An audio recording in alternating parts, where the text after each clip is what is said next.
think there's always different takes on the 2011 and 1911 double stack. Do you think there's going to be like a theme? I feel like last year it was a lot of just everyone made a 2011. Yeah. Now that I feel like some companies are really going into the race gun, some are like really doubling down on the duty aspect of it.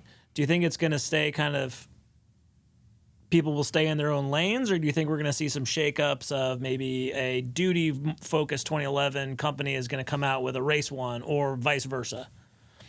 Or do you think there's going to be something with like modularity? Obviously, everything's going to be ported, probably. If I had to guess, I would think that more companies would lean into the defense side.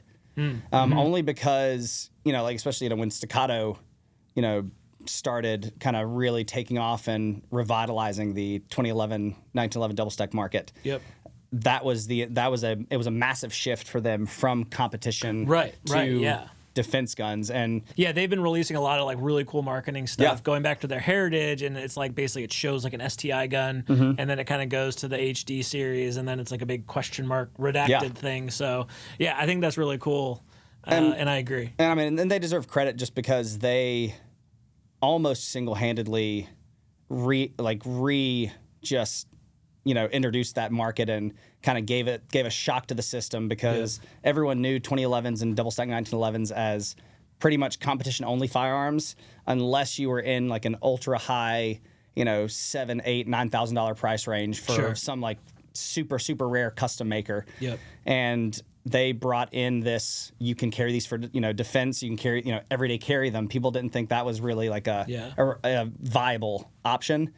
And almost every model they've made, in my opinion, is something that you could carry pretty confidently. Yeah. I mean, I don't think I'd want to carry the 5.4 inch 2011. No, but that'd just be uncomfortable. But see, like me you personally, need like a really serious belt. Yeah, like me personally, I tend to carry full size 2011, so like 5 inch. It's because you're super manly. Even with I wish, even with the like a comp, like an XC type of thing, but the 5.4 inch would be that's a little long. It's a little, but that just whole market, I think, to the point of bringing in Staccato, it seems to have worked out a lot better for them from a business perspective, because the market as a whole is more, I think, into defense and self-defense and duty than the sort of crazy race guns. I think there's 100% some market there. But it's kind of niche. Yeah, I still think it's pretty small in terms of the people actually spending money on that, because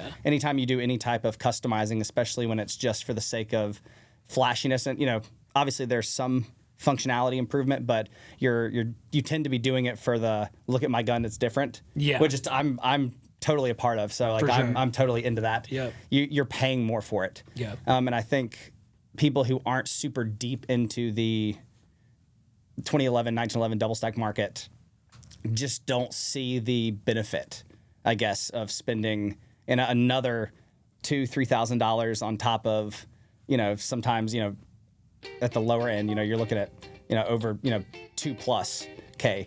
So I think that the defense side of things will be much bigger.